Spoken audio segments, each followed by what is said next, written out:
एक उभरते हुए भारत की है ये तस्वीर, एक ऐसा भारत जो आत्मनिर्भर है, गर्व से खड़ा है और आगे बढ़ रहा है। लेकिन आज उसी भारत की एक और तस्वीर है और वो तस्वीर इंडिया गेट के सामने से आती है। कड़कड़ाती ठंड है, दिल्ली पुलिस 3 लोगों को घसीटते हुए ले जा रही है। ना वो आतंकवादी हैं, ना किसी राजनीतिक पार्टी के कार्यकर्ता और ना ही किसी गैंग के सदस्य। उनमें से एक है दुष्कर्म पीड़िता, उसके साथ है उसकी मां और एक सामाजिक कार्यकर्ता भी उनके साथ है। बस उनका अपराध इतना है कि उन्होंने हाथ में तख्तियां पकड़ी और न्याय की मांग करने लगे, क्योंकि आज के भारत में अगर 3 लोग भी इंडिया गेट पर बैठ जाएं तो देश की सुरक्षा को खतरा पैदा हो जाता है। क्या इतना कमजोर हो गया है हमारा लोकतंत्र? ये विरोध किसी अफवाह पर नहीं था, ये विरोध था उस व्यवस्था के खिलाफ जिसने एक बार फिर ये साबित कर दिया कि अगर आप ताकतवर हैं, राजनीतिक रूप से जुड़े हैं, तो कानून भी आपके सामने झुक सकता है। जिस केस की हम बात कर रहे हैं उसका नाम है कुलदीप सेंगर, उन्नाव केस। सेंगर कोई राष्ट्रीय नेता नहीं थे, वो उत्तर प्रदेश के उन्नाव का विधायक है, लेकिन वहां का सबसे ताकतवर आदमी भी।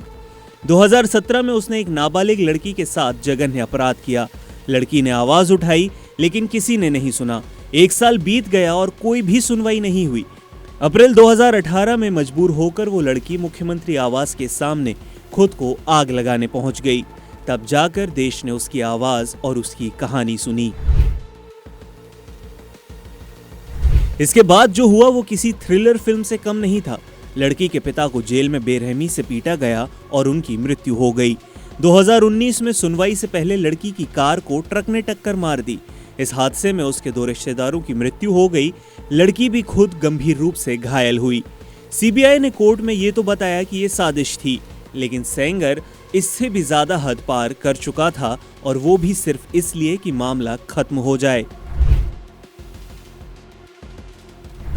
मामला दिल्ली ट्रांसफर हुआ, फास्ट ट्रैक सुनवाई हुई और दिसंबर 2019 में दिल्ली के ट्रायल कोर्ट ने सेंगर को पॉक्सो एक्ट के तहत आजीवन कारावास की सजा सुनाई।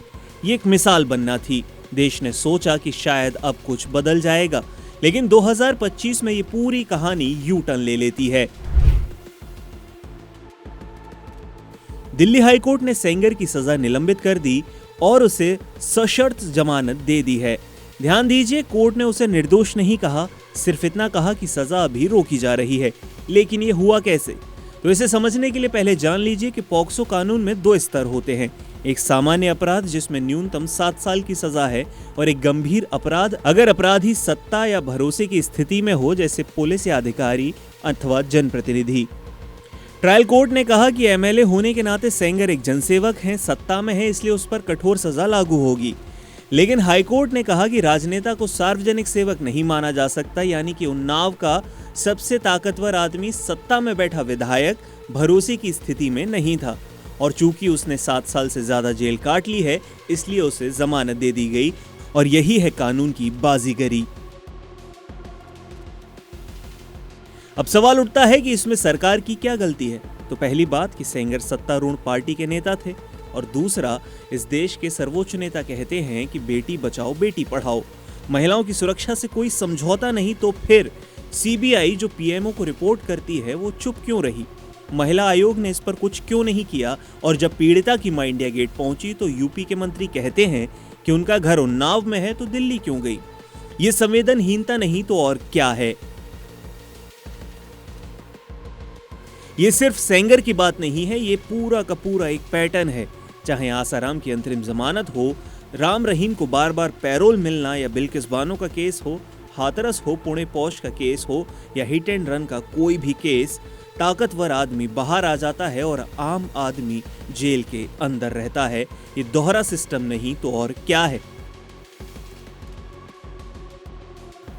अगर अदालतें भी ये संकेत देने लगें कि जो चाहे वो करो, कुछ नहीं होगा, तो डर तो खत्म ही हो जाएगा।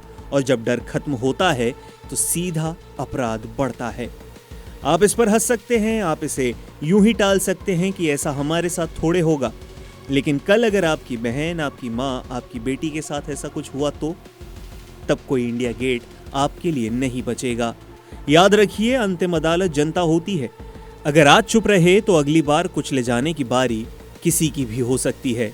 अभी भी समय है, जागिए, आवाज उठाइए।